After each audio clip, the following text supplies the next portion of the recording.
Guys দেখুন, আমি প্লাস্টারটা পাটা মেরে নিয়েছি, আপনারা দেখুন। তো আমি সুন্দর করে একটু গ্যাপে গ্যাপে মশলা লাগিয়ে নেব। মশলাটা লাগার পর আমি ছোট করে একটু পাটা মারবো, যাতে উষা করা একটু সুবিধা হয়।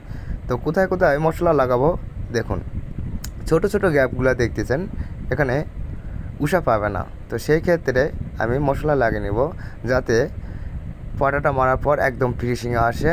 সেই অবস্থায় আমি উষা ঘুরাবো, একদম উষা ক্লিয়ার। তো আপনারা এইভাবেই কাজ করবেন। তো পাটা মারা দেখাচ্ছি, আপনার পাটা মারা দেখুন।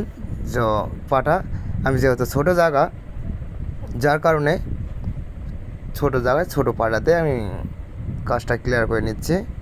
তো আপনারা বড় জায়গা যখন হবে তো বড় পাটাতেই কাজ করবেন। তো ভালো থাকুন।